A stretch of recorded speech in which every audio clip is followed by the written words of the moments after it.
SDM dan yayasan, DKM dan yayasan.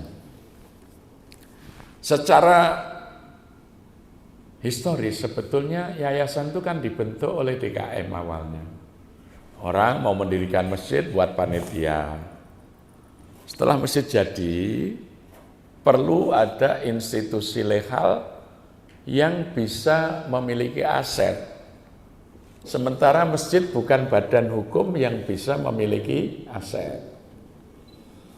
Maka supaya menjadi DKM itu menjadi berbentuk badan hukum, maka dulu dibentuklah yayasan.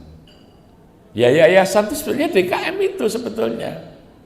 Karena kalau yayasan dia mendapatkan izin dari Kemenkumham, maka dia menjadi badan hukum yang bisa memiliki aset. Karena pengurus masjid bukan badan hukum, maka dia tidak bisa memiliki aset. Maka ketika masjid itu sudah punya banyak aset, diperlukanlah badan hukum, dibentuk yayasan. Sebetulnya yayasan itu ya DKM itu seharusnya. Tidak dipisah antara DKM dan yayasan. Karena kenyataan faktanya itu, ya yayasan itu dibentuk oleh DKM. Kecuali orang membangun masjid, kemudian dia mendirikan yayasan. Yayasan yang akan mengelola masjid yang dibangunnya. Lah undang-undang yayasan kita tahun 2011 itu konsepnya meniru bentuk yayasan di Amerika. Jadi seperti foundation. Jadi orang-orang kaya seperti Ford misalnya, dia menyisihkan hartanya untuk mendirikan sebuah foundation atau yayasan untuk menghabiskan uangnya itu. Lah undang-undang kita sekarang begitu. Maka yang namanya pembina yayasan, pendiri yayasan itu dianggap menurut hukum pemiliknya. Pembina yayasan ini mengangkat pengurus dan pengawas. Ini konsepsi undang-undang yayasan kita sekarang. Jadi yayasan itu bukan dibentuk untuk mencari uang. Itu yayasan zaman dulu ya. Orang bentuk yayasan untuk cari sumbangan. Kalau undang-undang kita tentang yayasan tahun 2011, itu orang punya uang, menyisihkan uangnya untuk membuat program-program bagi kemanfaatan masyarakat melalui bentuk yayasan. Yayasan tidak mencari uang, tetapi yayasan boleh mendirikan perusahaan, CV, PT, ya. Yang mencari uang itu perusahaan, bukan yayasannya. Perusahaan yang dibentuk oleh yayasan. Karena yayasan adalah badan hukum. Nah ini masih banyak orang yang tidak paham tentang undang-undang yayasan yang sekarang ya. Makanya ketika masjid atau DKM itu membentuk yayasan, seakan-akan DKM itu pemilik. Kalau pembina yayasan itu wafat, maka penggantinya yang menguasai aset bukan pengurus, bukan pengawas, tetapi ahli waris pembina. Menurut undang-undang begitu. Ya, karena dianggap owner yayasan itu pembina. Maka banyak sekali terjadi kasus pengurus bahkan universitas itu ya, antara yayasan dengan rektor itu sering ribut. Karena sebenarnya yayasan itu diperlukan sebagai payung hukum, sebagai badan hukumnya. Tetapi dipandang secara hukum adalah pemiliknya. Nah oleh karena itu Kalau untuk masjid saya sarankan diberi klausul badan wakaf, yayasan badan wakaf. Karena apa? Kalau yayasan saja tanpa nomenklatur badan wakaf, kalau terjadi persengketaan, maka yang digunakan oleh pengadilan negeri adalah mengacu pada undang-undang yayasan. Tetapi kalau kita sebut badan wakaf, kalau ada konflik diselesaikan di pengadilan, maka yang akan jadikan dasar hukumnya adalah undang-undang wakaf, bukan undang-undang yayasan. Itu lebih aman dari sisi syariah. Ya. Jadi banyaknya muncul perbedaan DKM dan yayasan itu sebenarnya karena ketidakpahaman bahwa sesungguhnya yayasan itulah DKM seharusnya, tidak dipisah. Hanya DKM yang berbadan hukum. Itu. Ya. Nah sekarang karena yayasan sendiri, DKM sendiri, DKM merasa yang ngurus masjid, yang menghimpun dana, kok yang menguasai yayasan, jadi sering jadi konflik. Padahal sebetulnya ya yayasannya itu DKM, DKM-nya itu berbentuk yayasan, tidak dipisah. Itu ya, ini pemahaman tentang undang-undang yayasan.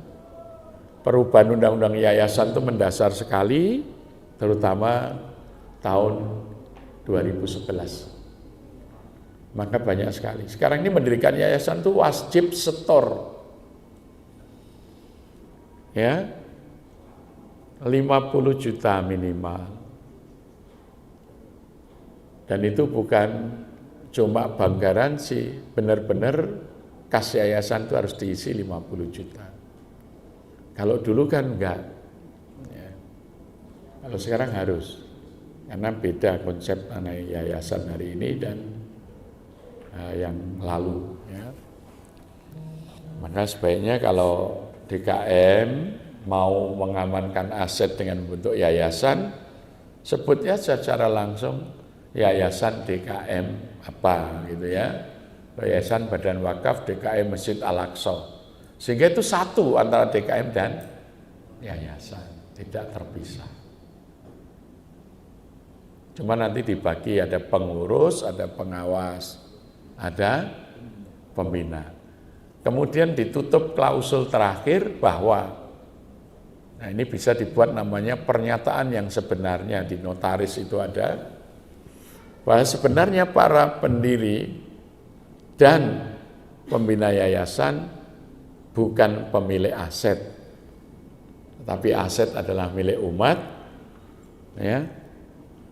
Penempatan posisi pembina, pengurus, dan pengawas ini hanya sekedar untuk memenuhi syarat undang-undang itu. Sehingga nanti jelas, jadi kalau ada kematian pembina, bukan diganti ahli warisnya, gitu loh. Jadi ini ya diberikan, ini bisa diamankan melalui akta notaris. Di notaris itu ada namanya pernyataan yang sebenarnya. Itu bisa dibuat secara notarial. Ya.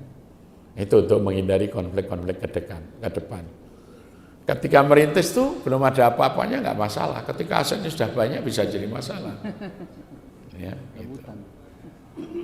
Orang miskin tuh bercerai tidak ribut. Orang kaya bercerai susah itu karena ada yang dibagi. Kan, gitu. Ya. Kita ini pinter mengalihkan tapi nggak pinter membagi persoalannya. Ya, gitu. Jadi saya kira demikian Pak Yunus ya, jadi Pak Yusuf ya. Dan khotib memang ini memprihatinkan ketika khotib itu dianggap sebagai sebuah profesi. Jadi dia akan bekerja mempertimbangkan tadi besar kecilnya honor.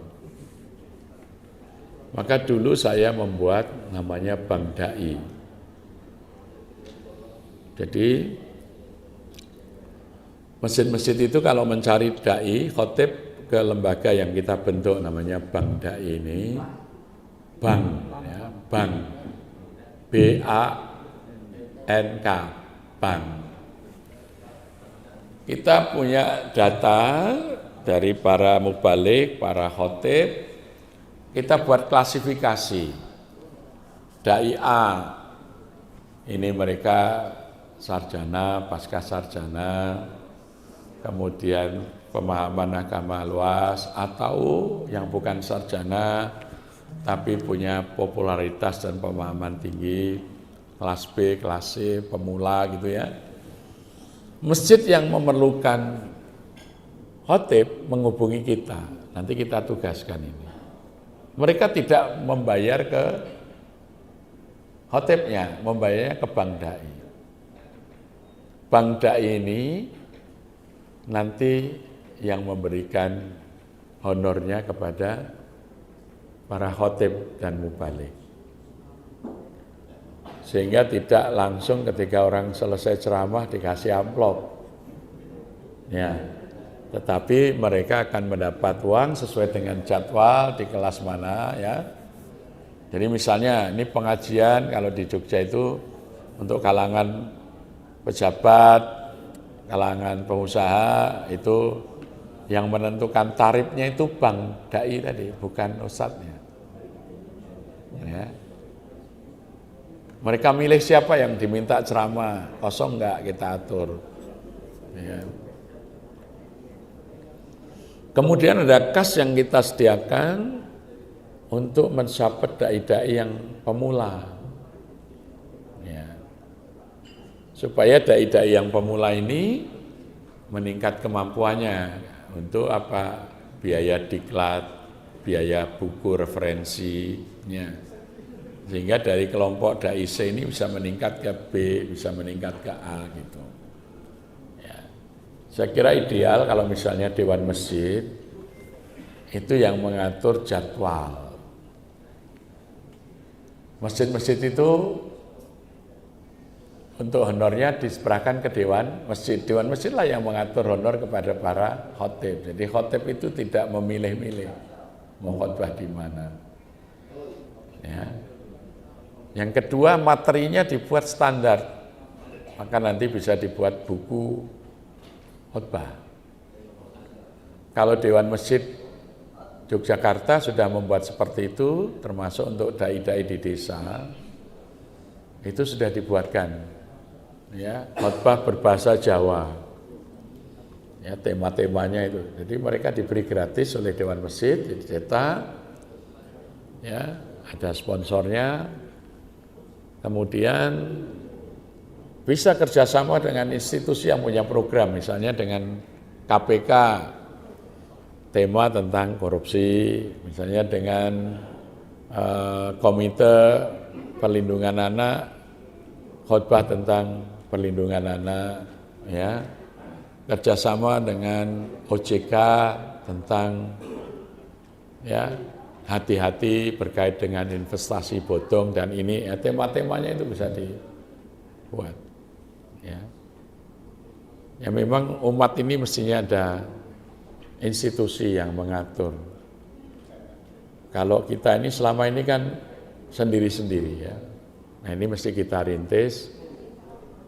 Kalau dulu di Jakarta itu ada Korp Mubalik Jakarta, ya.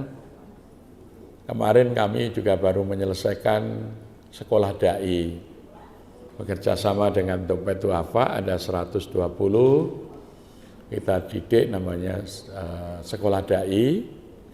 Kita ambil dari desa-desa itu namanya Korp Dakwah Pedesaan. Nah, dan ini kita latih, honor untuk khutbahnya tidak dari masjid, tetapi kita carikan donatur yang memang terpanggil untuk memberikan transportasi dan kesetaraan para dai. Itu dikelola melalui Dompet Duafa. Ya. Hingga dai itu khutbah di mana saja honornya sama. Karena yang menugaskan adalah institusi. Ya, jadi tidak bisa milih-milih. Nah, terakhir kepada Ibu ya. Kami punya namanya Sekolah Tinggi Ilmu Dakwah dan Komunikasi Islam. Ini S1 ya, full beasiswa. Kalau ada putra daerah yang mau dididik, kirim saja gratis, full beasiswa. Ya. Syaratnya kalau bisa sudah hafal 50 juz. Maaf, 15 juz maksudnya. 15 juz. Nanti di sana selama program itu tahsin diperbaiki sampai lulus minimal menjadi 20 juz. Sudah dilatih sebagai imam dan pengelola masjid. Nanti bisa ditempatkan dan nanti program-program bisa kita backup dengan tidak hanya yang kita tempatkan kita biayai itu aktivitasnya, tetapi juga bisa program-programnya bisa kita bantu. Ya. Atau kalau belum ada, nanti bisa mengajukan surat saja kepada kami, nanti kita kirim mahasiswa-mahasiswa yang sedang PKD, praktek kerja dakwah. Semacam KKN itu kita tugaskan 3 bulan, nanti bergantian karena angkatannya berganti. Ya. Itu. Nanti kami yang membiayai pengiriman dan biaya hidup mereka. Ya, itu. Yang kita kirim semuanya ini sudah selesai teorinya untuk S1. Jadi boleh ngirim mahasiswa nanti dikembalikan ke daerah, boleh nanti mengajukan permohonan.